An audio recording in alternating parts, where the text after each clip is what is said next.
Hello students, कैसे हैं आप सब लोग। उम्मीद करता हूँ आप सभी लोग बहुत ही अच्छे होंगे और बहुत मन लगाकर पढ़ाई कर रहे होंगे। और जिस तरह से मैं मेंस आंसर राइटिंग की सीरीज़ लगातार लेकर आ रहा हूँ, तो आज मैं लेकर आया हूँ पेपर 6 का पार्ट 2। पेपर 6 का पार्ट 2 जो आप जानते ही हैं क्या है, समाजशास्त्र। और समाजशास्त्र को लेकर लगातार आपके प्रश्न आते ही रहते हैं। इसे कैसे पढ़ा जाए, इसका उत्तर कैसे लिखा जाए। तो कैसे पढ़ा जाए ये तो मैं बता ही चुका हूँ। आपको अपनी खुद की स्ट्रेटजी फॉलो करनी है और उसके बाद अगर मेरी स्ट्रेटजी आपके काम आती है तो आप उसे अपना सकते हैं। इसके अलावा लिखने की आपको बार बार प्रैक्टिस करनी है। सोर्सेज क्या होंगे ये मैं आपको बता चुका हूँ। और उसके बाद बेसिकली आपको अपना कॉन्सेप्ट क्लियर करना है, और कॉन्सेप्ट क्लियर करेंगे तो आपका समाजशास्त्र का पोर्शन बहुत अच्छा हो जाएगा। आज ये मैं टेस्ट सीरीज़ की जो कॉपी आपके सामने लेकर आ रहा हूँ, ये आप देखिए। आपका जो सेकंड पोर्शन है वो 50 नंबर का होता है, आप जानते हैं। फर्स्ट और थर्ड पोर्शन 75 मार्क्स का, और सेकंड पोर्शन 50 मार्क्स का। तो इस सीरीज़ में, इस पेपर में मुझे मिले हैं 50 में 39, जो कि काफ़ी अच्छे मार्क्स कहे जा सकते हैं। तो किस तरह से ये मार्क्स आए हैं, कैसे मैंने अपने आंसर्स को लिखा था, आप देखिए और कोशिश करिए लिखने की। जो भी 2 नंबर और 4 नंबर के क्वेश्चन है उसको हमेशा पॉइंट वाइज ही लिखिएगा, क्योंकि पॉइंट वाइज लिखने से आप ज़्यादा से ज़्यादा कंटेंट उसमें डाल सकते हैं। और 8 नंबर के क्वेश्चन में और 10 नंबर के क्वेश्चन में, जो कि पोर्शन सेकंड में ही आता है 10 नंबर का क्वेश्चन, उसमें आप लास्ट में कंक्लूज़न लिखने की कोशिश ज़रूर करिएगा, ताकि एग्जामिनर को ये लगे कि आपको क्वेश्चन की बहुत अच्छी समझ है और आप लास्ट में कंक्लूज़न डाल के अपनी बौद्धिक क्षमता का परिचय वहाँ पे दे सकते हैं। तो चलिए शुरू करते हैं। देखिए क्वेश्चन है अनुसूची के लाभ। अब सीधे सीधे पूछ दिया है अनुसूची के लाभ क्या हैं।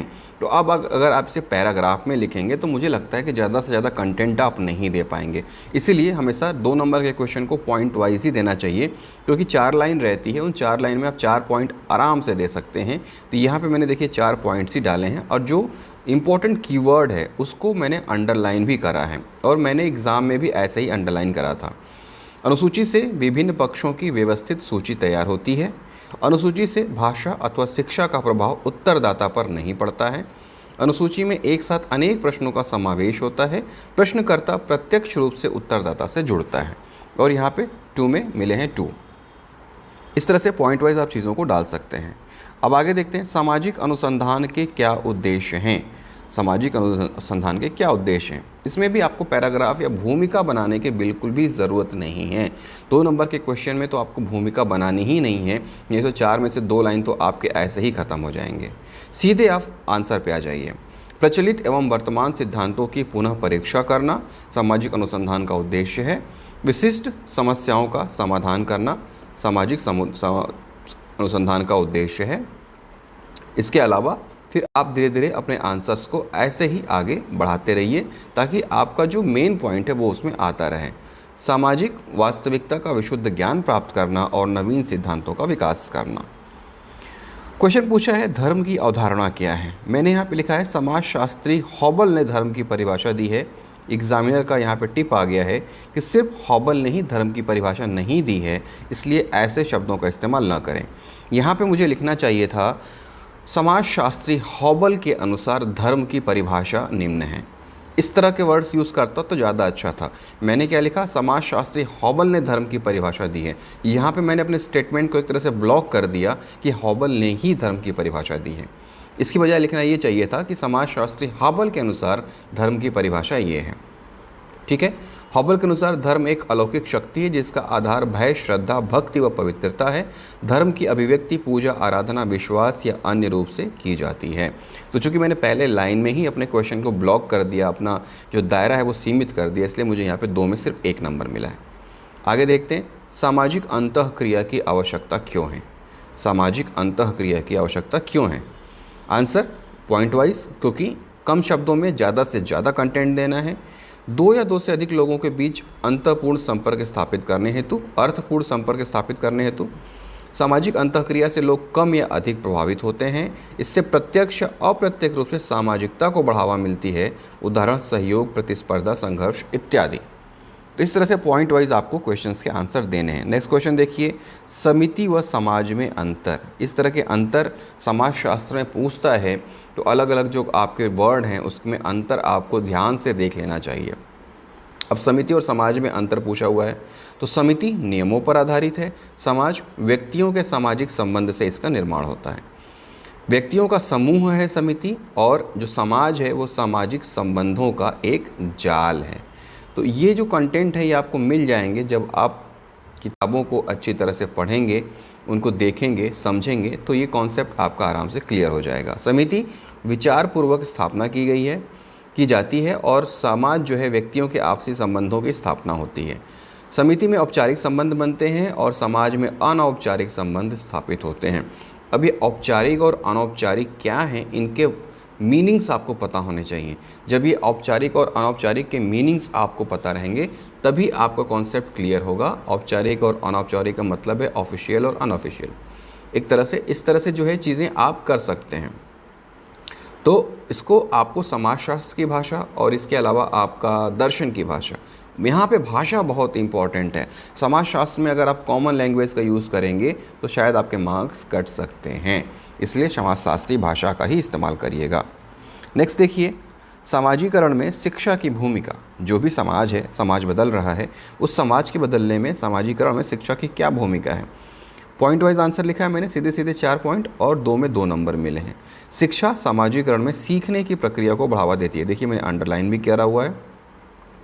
शिक्षा से समाज में व्यक्ति के व्यक्तित्व का विकास होता है।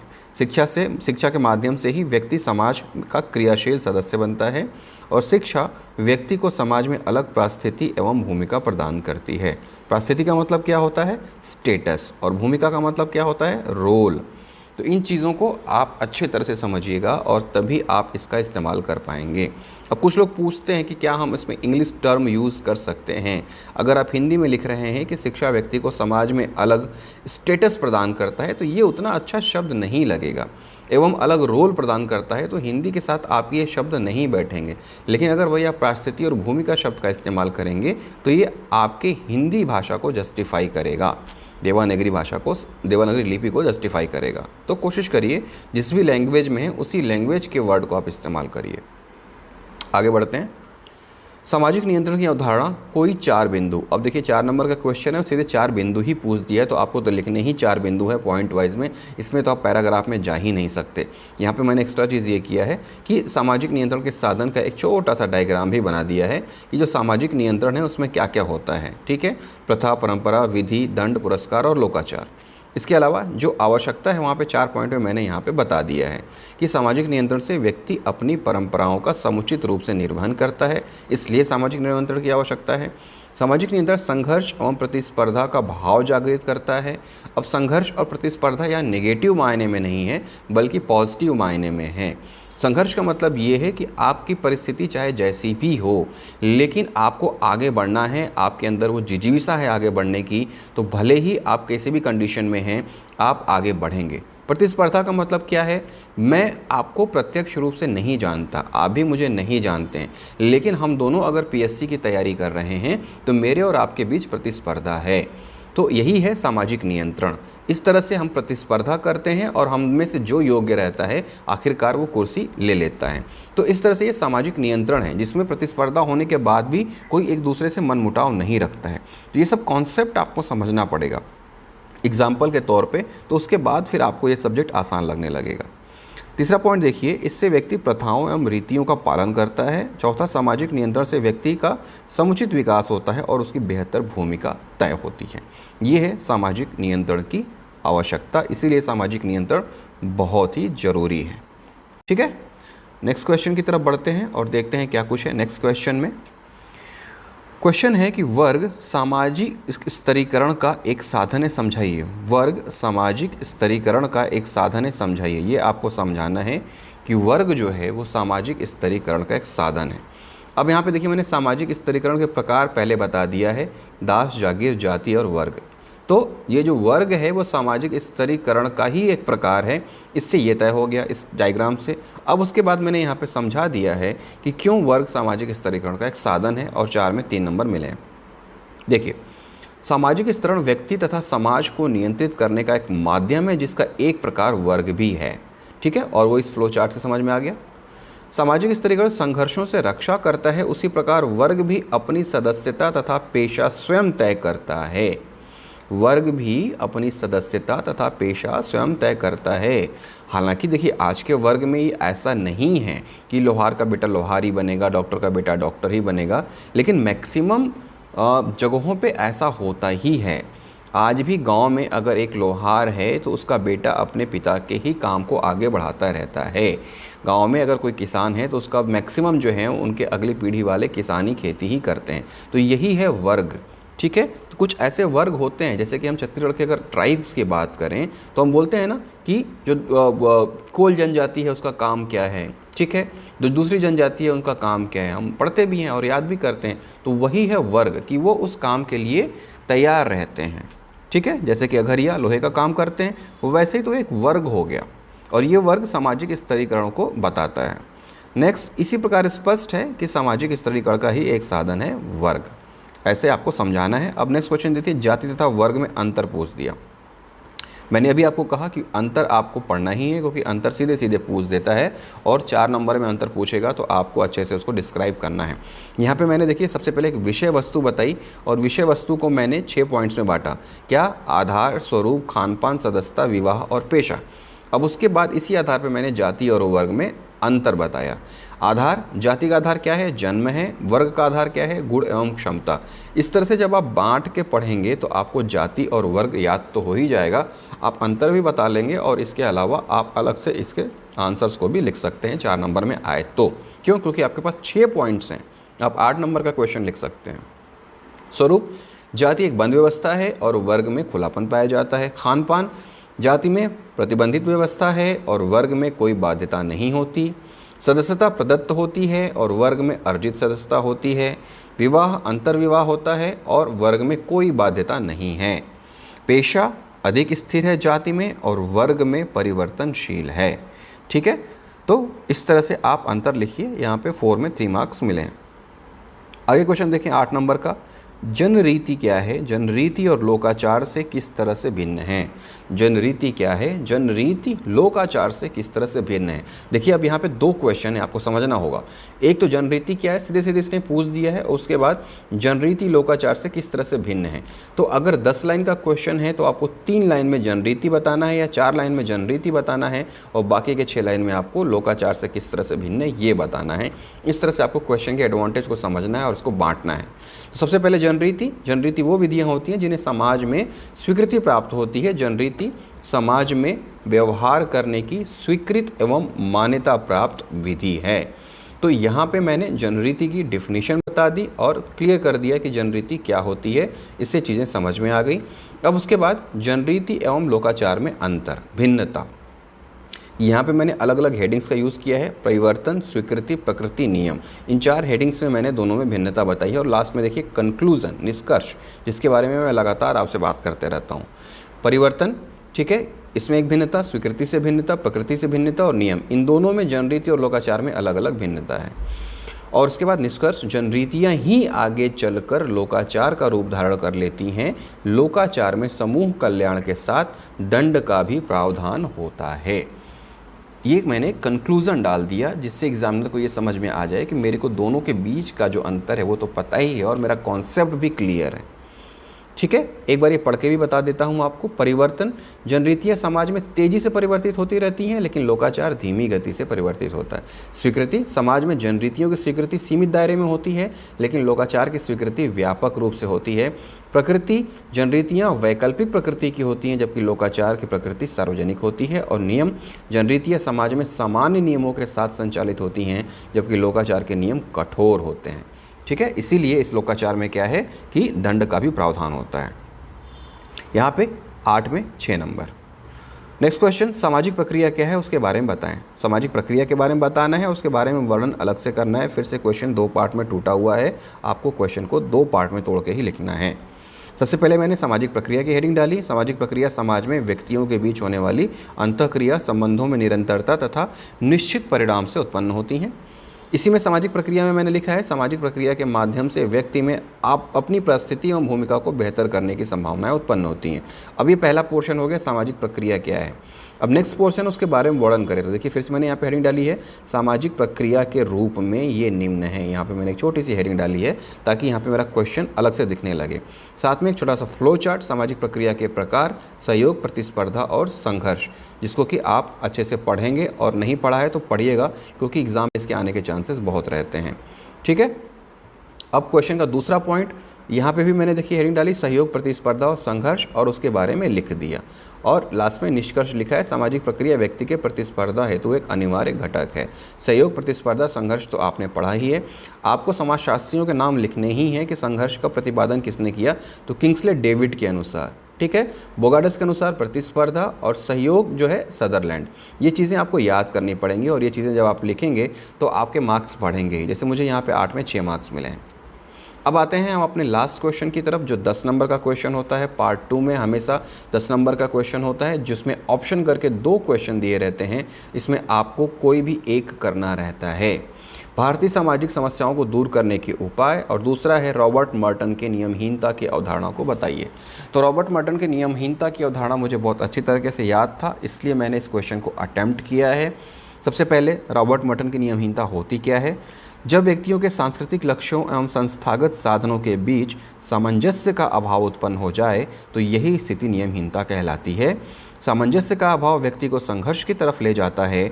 व्यक्ति का व्यवहार विसंगतिपूर्ण तथा आचरण प्रतिकूल हो जाता है। यह है रॉबर्ट मर्टन की नियमहीनता। ठीक, यहाँ पे मैंने बता दिया रॉबर्ट मर्टन की नियमहीनता।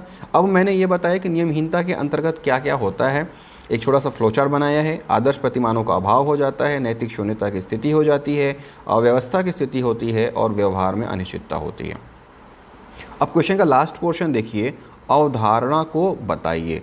अब हमको नियमहीनता की अवधारणा को भी बताना है। तो यहाँ पे मैंने क्या किया है, उनकी अवधारणा को समझाने के लिए एग्जैक्टली जिस तरह से उन्होंने चीज़ें बताई हैं मैंने वैसा ही यहाँ पे अवधारणा बता दी है। रॉबर्ट मर्टन का अनुकूलता का सिद्धांत, सांस्कृतिक लक्ष्यों तथा संस्थागत साधनों के तालमेल से रॉबर्ट मर्टन ने नियमहीनता को लेकर यह सिद्धांत दिया है। अब यहाँ पे देखिए अनुरूपता, नवाचार, कर्मकांडी, प्रत्यावर्तन और विद्रोही, ये इनके नियमहीनता के नियम हैं और मैंने इसको बांटा है 2 हिस्सों में, सांस्कृतिक लक्ष्य और संस्थागत साधन। अब अनुरूपता में सांस्कृतिक लक्ष्य क्या है, सकारात्मक है, और संस्थागत साधन क्या है, सकारात्मक है। उदाहरण ईमानदारी। नवाचार में अगर हम देखें तो सांस्कृतिक लक्ष्य सकारात्मक हैं लेकिन संस्थागत साधन नकारात्मक हैं। उदाहरण चोरी और नकल। कर्मकांडी में देखें तो इसमें भी क्या है कि ये नकारात्मक है आपका सांस्कृतिक लक्ष्य और संस्थागत साधन जो है वो सकारात्मक है, जैसे कि नौकरशाही। ठीक, उसके बाद प्रत्यावर्तन देखें तो इसमें सांस्कृतिक लक्ष्य भी नकारात्मक और संस्थागत साधन भी नकारात्मक। उदाहरण पागल या भिखारी। विद्रोही भावना में देखें तो दोनों सकारात्मक नकारात्मक हैं और इसका उदाहरण क्या है, आतंकवाद। तो इस तरह से मैंने रॉबर्ट मर्टन का नियमहीनता के सिद्धांत इन 4-5 हेडिंग्स के अनुसार बाकायदा यहाँ पे डिवाइड करके समझाया है और लास्ट में निष्कर्ष लिखा है। नियमहीनता को लेकर रॉबर्ट मर्टन की परिभाषा तथा अनुकूलता का सिद्धांत आधुनिक दौर में सटीक परिलक्षित होता है। इसमें व्यवहार तथा आचरण प्रतिकूल होते हैं। ठीक है, अब देखिए मैंने क्लिष्ट हिंदी शब्द का इस्तेमाल किया है, प्रतिकूल, अनुकूल, प्रतिकूल। क्यों? क्योंकि ये समाजशास्त्र की भाषा है और इस भाषा का आपको इस्तेमाल करना ही होगा। तो इस तरह से मेंस आंसर राइटिंग के पेपर 6 का पार्ट 2 ख़त्म होता है। उम्मीद करता हूँ कि सोशियोलॉजी, समाजशास्त्र का ये पेपर आपको समझ में आया होगा। किस तरह की लैंग्वेज का आपको इस्तेमाल करना है वो आपको समझ में आया होगा। कैसे आपको अपना कॉन्सेप्ट क्लियर करना है, कैसे 2 चीज़ों में अंतर स्पष्ट करना है और उसके बाद कैसे आपको अपना आंसर लिखना है और आप इजीली इस पेपर में 50 में 35+ स्कोर कर सकते हैं। आपको मेहनत करनी होगी और ये पेपर काफ़ी स्कोरिंग है, लेकिन आप समाजशास्त्र की भाषा का खास ध्यान रखिएगा। लास्ट में एक बार फिर जिन्होंने भी टेलीग्राम चैनल ज्वाइन नहीं किया है वो टेलीग्राम चैनल ज्वाइन कर लें। टेलीग्राम चैनल में 5000 से ज़्यादा एस्पिरेंट्स हमारे साथ जुड़ चुके हैं। हमारी फैमिली 5000 से ज़्यादा लोगों की हो चुकी है, जिसमें हम एक दूसरे का डाउट्स क्लियर करते हैं, एक दूसरे के जो नॉलेज है उसको शेयर करते हैं और मेरी तरफ से मैं कोशिश करता हूँ कि आपको पेपर वाइज या प्रीलिम्स वाइज क्वेश्चन और करंट अफेयर अपडेट कराता रहूँ ताकि आने वाला एग्ज़ाम आपके लिए बहुत आसान रहे। ऊपर लिखा हुआ है डीजे एस्पिरेंट, आप डायरेक्ट सर्च कर सकते हैं या नीचे लिंक पे क्लिक करके टेलीग्राम के आप डायरेक्ट टेलीग्राम चैनल ज्वाइन कर सकते हैं। तो पेपर 6 पार्ट 2 उम्मीद करता हूँ आपको पसंद आया होगा।